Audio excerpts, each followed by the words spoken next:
One thing everybody says about Barney Frank is that he doesn't suffer fools. And unfortunately, that's only half right. Barney doesn't suffer anyone. I met Barney in 1991 in Boston at an event that he was speaking at about non-discrimination in employment, of course. I first met Barney Frank in 1983, just outside of the Capitol. I saw him crossing the street, and I introduced myself as the executive director of the Human Rights Campaign Fund.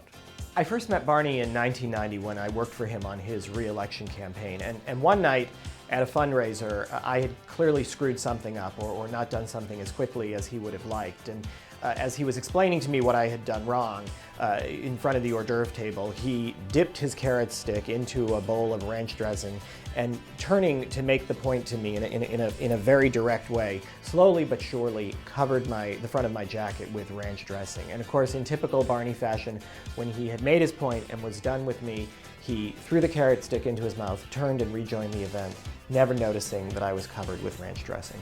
Barney used to live in DuPont Circle, and the DuPont Circle Citizens Association invited Barney to speak at a town hall.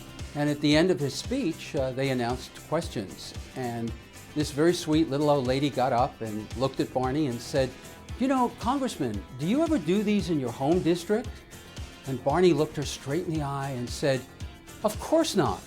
The people who come aren't as smart as I am, and besides that, they ask ridiculous questions." So the most difficult thing about briefing Barney Frank is that you've got to focus on the legal issues while trying to tamp down the laughter from the joke that he just told. When Paul Basile was going to an event honoring Barney, his Texas-born and raised father said, "LGBT, it sounds like a sandwich." When Barney got up to speak at the event, he turned to Paul and said, "Tell your father that LGBT is only occasionally a sandwich." Congressman Frank once, during a particularly excruciating markup, a member of Congress went on and was increasingly incomprehensible. And Congressman Frank called me over and instructed me to go research whether inanimate objects were permitted to vote in that congressman's district. Barney Frank does not enjoy spending time with boilerplate in his letters. He likes getting right to the point. One letter said, "Dear Mr. So-and-so, I received your latest rant. And while I don't read everything you send me as carefully as I read some other things, I couldn't help but notice an explicit lack of anti-Semitism this time around. Was a page missing? Signed, Barney Frank." Actually, the scariest part about Barney is all of the awards he's won. I mean, you'd expect him to have won a lot. He's been in Congress for a long time, but the scary part is that he keeps a lot of these trophies, all sharp metal and sharp glass, on coffee tables in his office. And when you have a meeting with Barney, you're always afraid he's going to get so mad, he's going to pick you up and just throw you down and impale you on all of these trophies. Well, Barney tells this joke on himself. When he came out, first thing he wanted to do, out of respect, was tell the members of the Massachusetts delegation that he was gay. And so he went to the speaker, Tip O'Neill, and told him he was a gay man. And Tip, being Tip, simply sort of wrung his hand and said he was disappointed because Barney could have been the first Jewish speaker.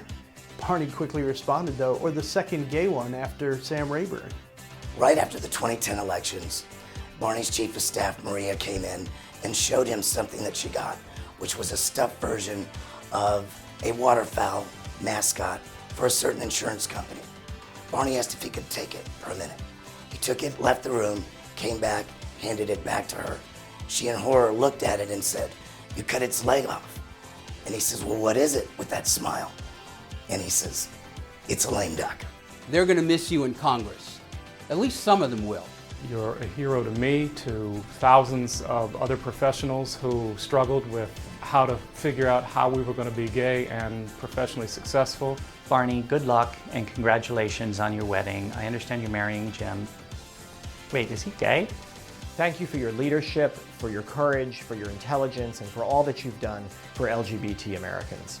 You've made it possible for all of us and millions of Americans to live openly and honestly. Barney, thank you so much for trusting me to be a key member of your staff. You're the only member of Congress who's brave enough to have an openly trans person as part of your policy team. You've been my mentor, my hero, my champion. For all the things you do and for just being you, I love you very, very much. Barney, here's to you.